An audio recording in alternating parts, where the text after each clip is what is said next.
प्रेम से बोली मैया भवानी सच्चे दरबार शंकर भगवान की जय।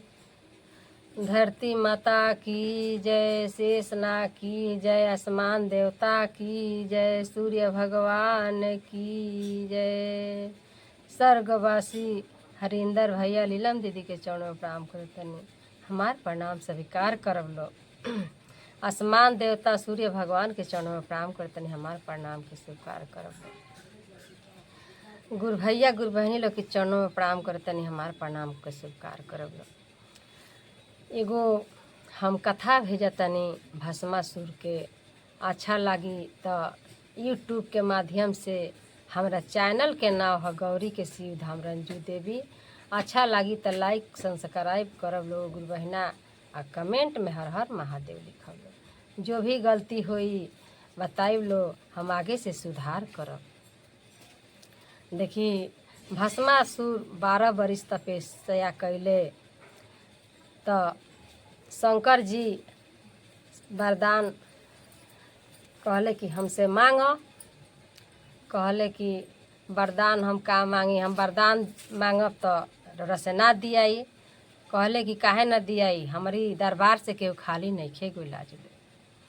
कहले कि वरदान तब हमके ऐसा दे दी कि जेही के सिर पर हाथ धो दी उजर के राख हो जाओ।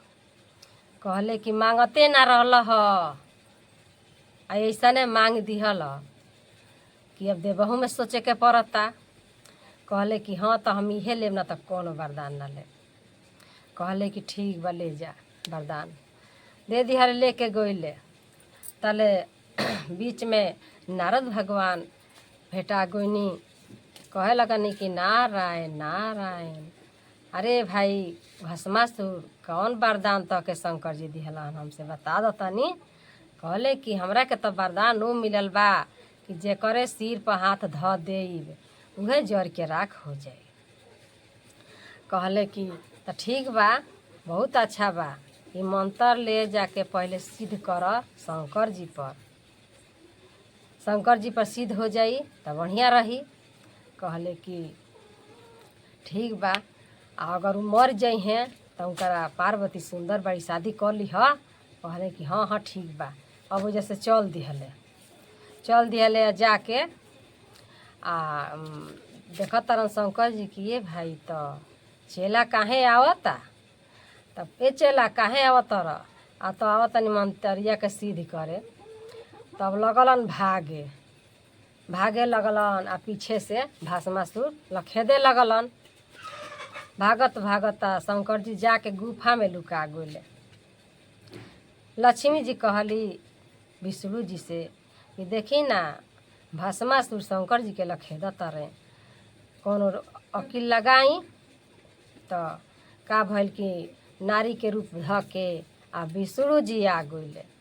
आके पूछत रही कि भस्मासुर काहे शंकर जी के लखेदत रह। कहले कि हम ऐसे लखेदतनी कि वरदान देले बड़न शंकर जी की जेकरे सिर पर हाथ धऽ दे उजर के राख हो जाई। तो हम सोचनी है कि वरदानवा करे पकड़ ली तब हम दूसरा पर सिद्ध उगार करब। कहले कि ठीक बा। तो उनकर मेहरारू सुंदर बाड़ी, तो मर जाए तो हम शादी करब, वही से हम उनके लखेदतानी। कहले कि काहे के लखेदता, हम तो खुश बानी, हम ही ना उनका मेहरारू हई, हम बियाह करे पर खुश बानी।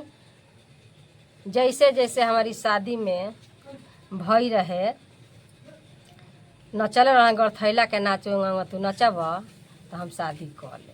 कहले कि ठीक बा।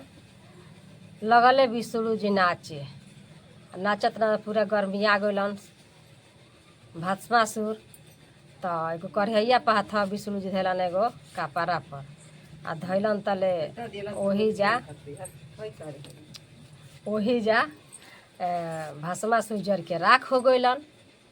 कहले कि हे शंकर जी निकल, इहे तो तू चेला बा, गुरु बड़ा चेला बा तहार कि तोहरे परवार करता, ऐसन वरदान मन दीह। तब ये बात बा हमार कथा के गुरु बहिना लो हर हर महादेव। मैया भवानी से दरबार शंकर भगवान की जय।